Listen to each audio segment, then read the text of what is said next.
浓烟像毒蛇的性子，顺着门缝疯狂钻入西跨院的每一个角落，呛得人肺腑生疼。沈之意猛地睁开眼，睫毛上还沾着滚烫的火星，视线所及之处，雕花木床已经燃起熊熊烈焰，朱红的窗棂噼啪作响，火星溅在他的云锦裙摆上，烧出一个个黑洞。嗨嗨，剧烈的咳嗽让他胸腔震动，前世临死前的画面如同潮水般涌来，也是这样的大火，也是这样令人窒息的浓烟。他被锁在西跨院的正房里，拍着门板，声嘶力竭的哭喊：“顾延琛，救我！你是我的丈夫，救我是天经地义。”可回应他的是房梁断裂的巨响，和门外那道熟悉又冷漠的男声：“如梅胆小，我先送她出去，你再等等。”然后她透过燃烧的门缝，清清楚楚地看见她的丈夫顾延琛，那个平日里对她温文尔雅的永宁侯，小心翼翼地将她的继妹柳如梅打横抱起，动作轻柔的，仿佛捧着稀世珍宝。柳如梅蜷缩在他怀里，脸上挂着虚伪的泪痕，眼底却藏着毫不掩饰的得意。那一天，他信了他的再等等，拼尽全力冲向来势汹汹的火焰，却被突然坍塌的横梁砸中双腿，最终在烈火中被活活烧死，尸骨无存。而顾延琛和柳如梅不过是受了些皮肉伤，转头就以情深意重的姿态接管了他沈家的丰厚嫁妆，风光无限。顾延琛，柳如梅，沈之意咬着牙，指甲深深掐进掌心，疼痛感让他彻底清醒。前世的愚蠢和天真，换来的是家破人亡、死无全尸的下场。火焰已经蔓延到了床幔，灼热的空气几乎要将他的皮肤烤焦。他没有像前世那样冲动地冲向正门，那里早已被人从外面锁死，冲过去只会重蹈覆辙。沈之意深吸一口气，强迫自己冷静下来，目光飞速扫过房间西跨院的小侧门。前世他慌乱中完全忘了那个极少有人使用的偏门。他踉跄着起身，避开掉落的火星和燃烧的木柴，裙摆被火星燎到也浑然不觉，只顾着朝着侧门的方向冲去。手指触到冰凉的门栓时，外面传来柳如梅带着哭腔的声音：“延琛哥哥，姐姐还在里面，我们要不要？”别管他，顾延琛的声音带着一丝不耐烦：“火势这么大，进去也是白白送死。再说他那般骄纵跋扈，死了倒也清静。”沈之意的心彻底沉入冰窖，手上却毫不迟疑地拉开了门栓。门外是一片开阔的庭院，阳光刺眼的让他下意识地眯起了眼。他站在廊下，看着不远处的正房方向，顾延琛正小心翼翼地将柳如梅放在安全地带，两人都衣衫不整，脸上和手臂上带着明显的烧伤痕迹，狼狈不堪。柳如梅似乎察觉到了什么，转头望过来，当看到毫发无损站在阳光下的沈之意时，瞳孔骤缩，脸上的柔弱瞬间僵住。顾延琛也顺着他的目光看来，眼中满是难以置信。沈之意迎着他们震惊的目光，缓缓抬手拂去肩上沾染的灰尘，嘴角勾起一抹冰冷的弧度。前世的她把丈夫的宠爱当作救命稻草，把继妹的示好当作真心相待，最终落得尸骨无存的下场。这一世，她在心底默念，声音清晰而坚定：“我只信我自己。”阳光洒在她身上，仿佛为她镀上了一层金边。而不远处的顾延琛和柳如梅，在浓烟和火光的映衬下，显得格外丑陋不堪。沈之意没有再多看他们一眼，转身毅然决然地走出了永宁侯府的侧门，走向属于他的新生。沈之意一路步行前往沈府，身上的衣裙还带着烟火气，却丝毫不影响他挺直的脊背。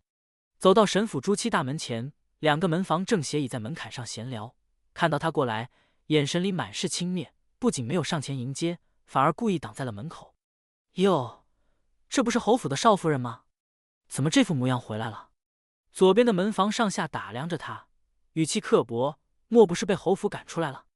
就是啊，听说侯府昨晚走水，少夫人您不在府里伺候侯爷，跑回娘家来做什么？另一个门房跟着起哄，脸上满是幸灾乐祸。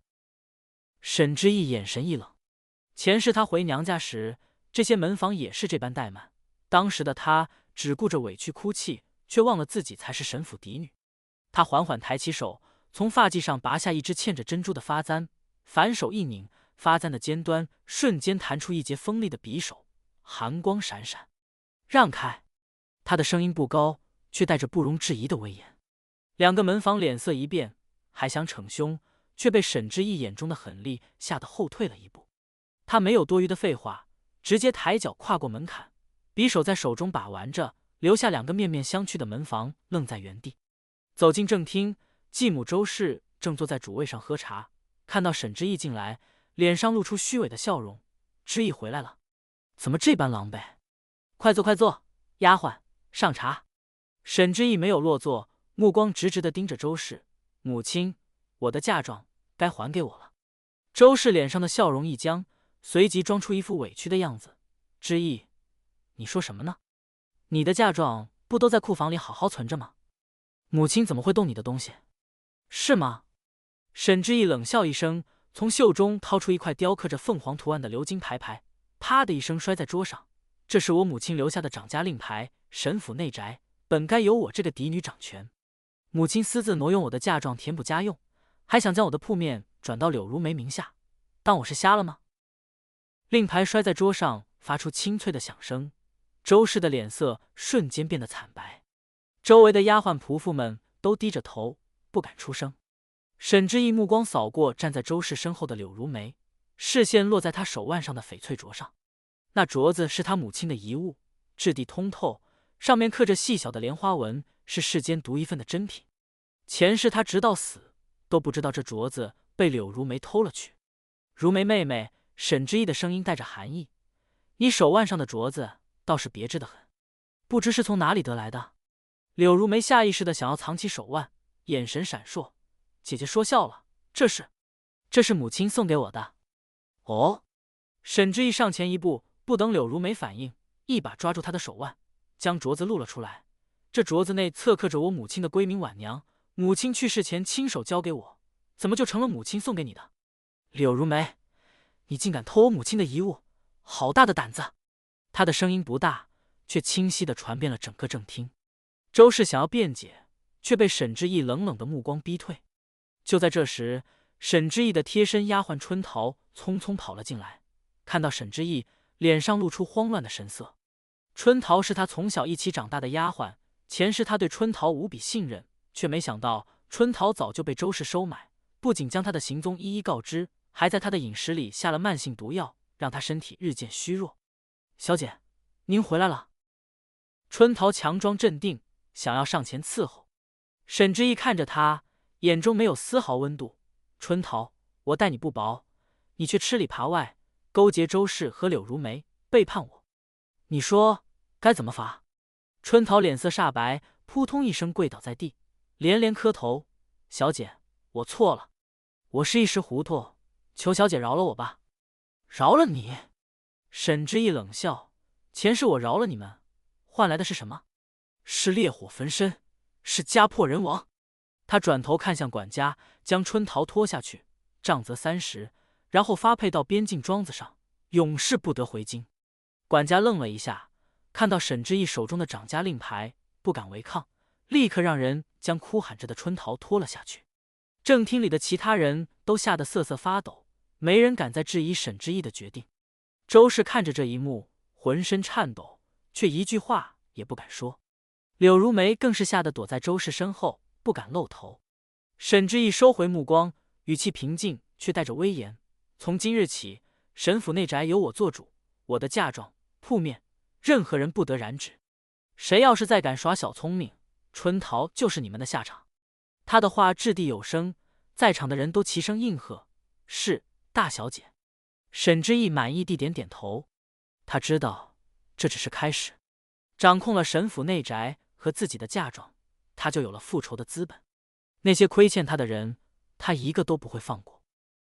3日后，沈之意换上一身素净的衣裙，前往永宁侯府探望受伤的顾延琛。此时的顾延琛正躺在病床上，脸色苍白，手臂上缠着厚厚的纱布。柳如梅坐在床边，正一勺一勺地喂他喝汤，一副情深意切的模样。看到沈之意进来，柳如梅眼中闪过一丝慌乱，随即又装出温柔的样子：“姐姐来了，快坐。延琛哥哥这几日一直念着你呢。”顾延琛抬眼看了看沈之意，语气平淡：“你来了。”沈之意没有落座，只是站在床边，目光落在顾延琛脸上。侯爷伤势如何？听说那日大火，侯爷奋不顾身救下了如梅妹妹，真是令人感动。他的语气带着一丝似有若无的嘲讽。顾延琛的脸色微微一沉。柳如梅察觉到气氛不对，连忙打圆场：“姐姐说笑了，那日多亏了延琛哥哥，不然我恐怕……”“是啊。”沈之意打断他的话，目光转向顾延琛：“不过我倒是好奇，侯爷书房暗格里的那本账册，不知有没有在大火中受损？那可是侯爷的宝贝，里面记载的东西，想必比性命还重要吧？”顾延琛的瞳孔骤然收缩，猛地看向沈之意：“你怎么知道暗格的账册？”那本账册记载着他私下与商户勾结、中饱私囊的证据，是他最大的秘密。除了他自己，只有柳如梅知道。大火那天，他只顾着救柳如梅，根本没来得及去管账册。如今沈之意突然提起，让他不得不怀疑，是不是柳如梅泄露了消息，甚至可能趁着大火偷走了账册。柳如梅也慌了神，连忙摆手：“延琛哥哥，我没有告诉姐姐，我也不知道账册的事情。”“哦，是吗？”沈之意挑眉：“可我怎么听说，那日你从大火里出来后，偷偷回了书房一趟？”他的话像是一颗石子，在顾延琛心中激起了千层浪。他看向柳如梅的眼神充满了怀疑，柳如梅百口莫辩，急得眼泪都快掉下来了。沈之意看着两人互相猜忌的样子，心中冷笑。这只是他复仇计划的第一步，离间计一旦开始，就再也停不下来。他没有再多说什么，转身离开了病房，留下一对貌合神离的男女在原地互相猜忌。离开侯府后，沈之意立刻着手打理自己的嫁妆铺子。他将其中一间位于京城最繁华地段的铺子重新装修，取名锦绣阁，专门售卖他设计的新式绸缎和成衣。沈之意凭借前世的记忆，知道未来几年会流行什么样的花色和款式。他设计的成衣既美观大方，又舒适实用，很快就吸引了京城众多贵女的目光。锦绣阁开业当天，门庭若市，络绎不绝的客人让伙计们忙得脚不沾地，营业额节节攀升。生意火爆的消息很快传到了柳如梅耳中，她极度的发疯，立刻让哥哥柳成风去锦绣阁闹事。这日，锦绣阁刚开门不久，柳成风就带着一群地痞流氓闯了进来，二话不说就开始砸东西，货架上的绸缎被扔得满地都是，客人吓得纷纷躲避。“都给我住手！”柳成风叉着腰大声喊道：“沈之意，你好大的胆子，竟敢抄袭我妹妹的设计，开铺子抢生意！今天我非要砸了你的破店不可！”沈之意闻讯从后堂出来，看着一片狼藉的店铺，脸上没有丝毫慌乱。他冷冷地看着柳成风：“柳公子，饭可以乱吃，话不能乱讲。我锦绣阁的设计都是我亲手绘制，何来抄袭之说？还敢狡辩！”柳成风拿出一件与锦绣阁相似的成衣：“你看这件衣服，和你铺子里的是不是一模一样？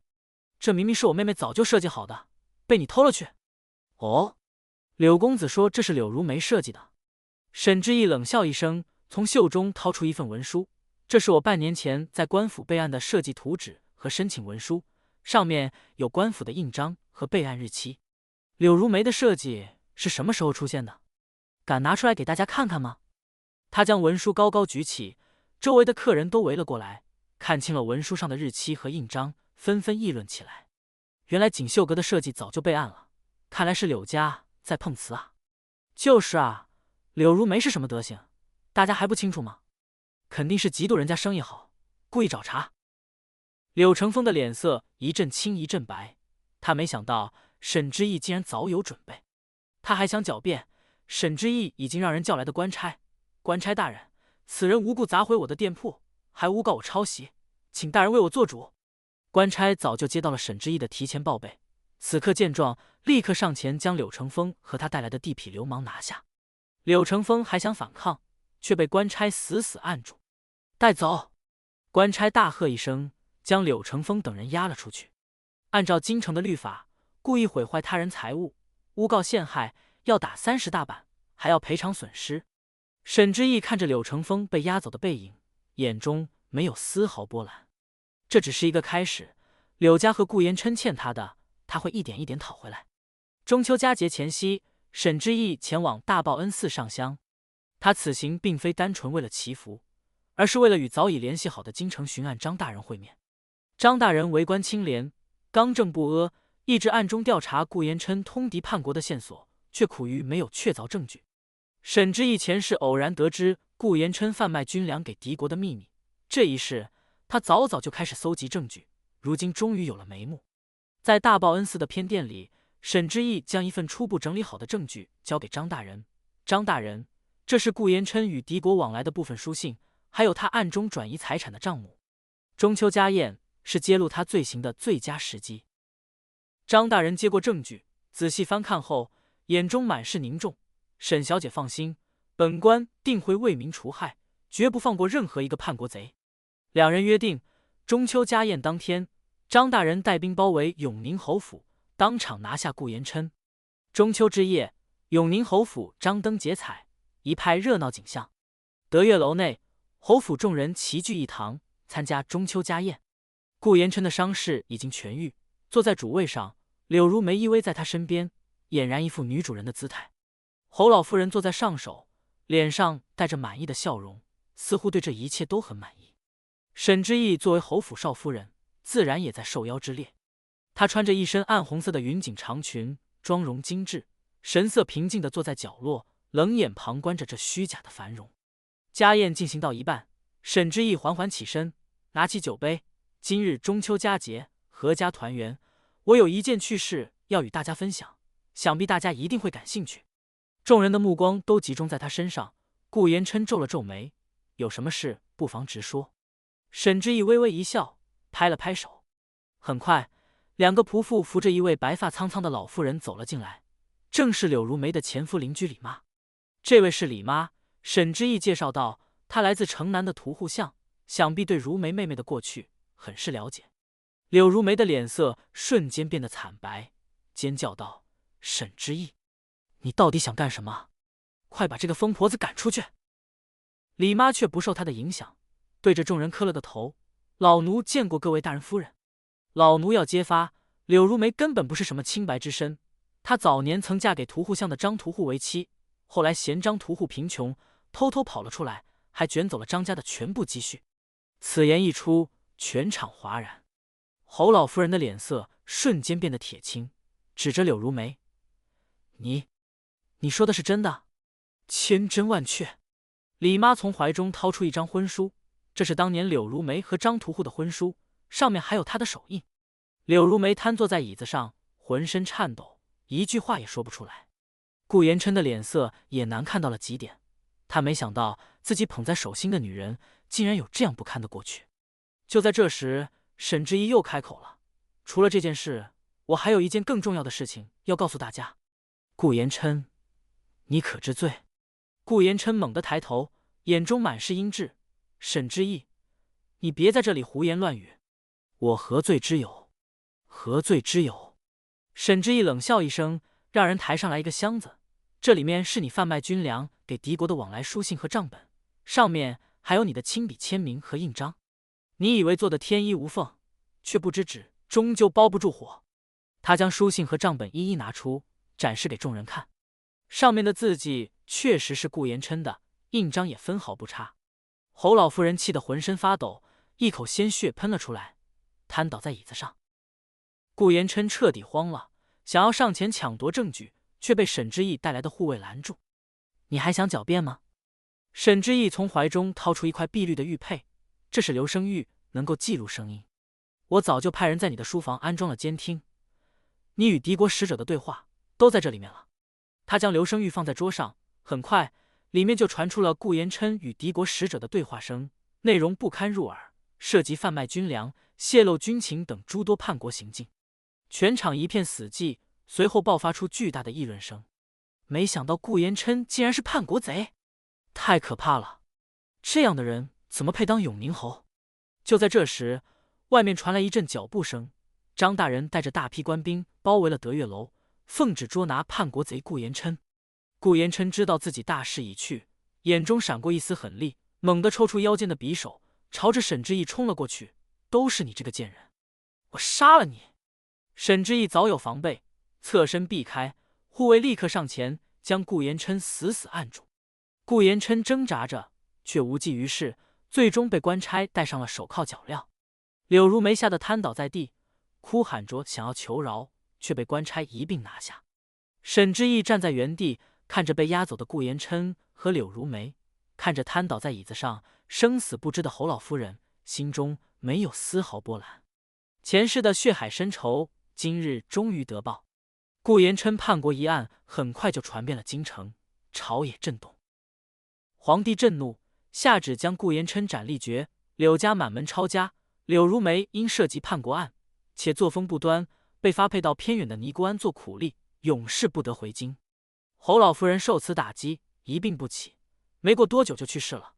永宁侯府倒台后，沈之意接管了侯府的部分产业，他将侯府多余的产业变卖，所得钱款全部用于慈善，在京城开设了周棚和义学，帮助那些流离失所的百姓和贫苦学子。对于侯府那些经营良好的核心产业，他则保留了下来，交给可靠的人打理。锦绣阁的生意越来越红火，分店开遍了全国各地，沈之意也成为了京城有名的女富商。她没有再嫁，而是收养了2名失去亲人的孤儿，取名灵儿和婉儿。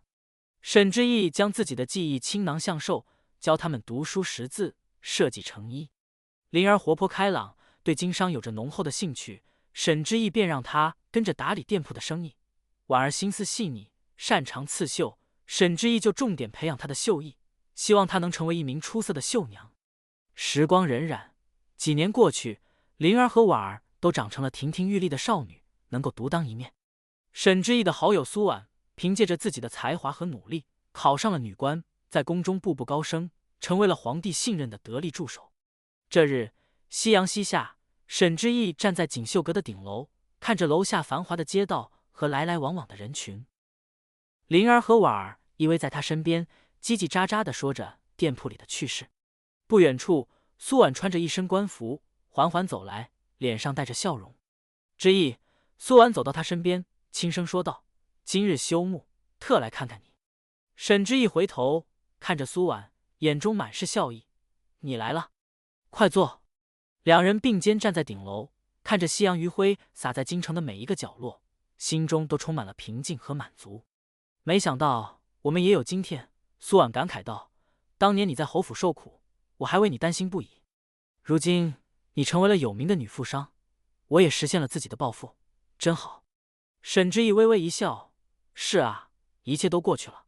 曾经我以为丈夫的宠爱就是全世界，后来才发现，女人靠自己也能活得风生水起。”他低头看向灵儿和婉儿，眼中满是温柔。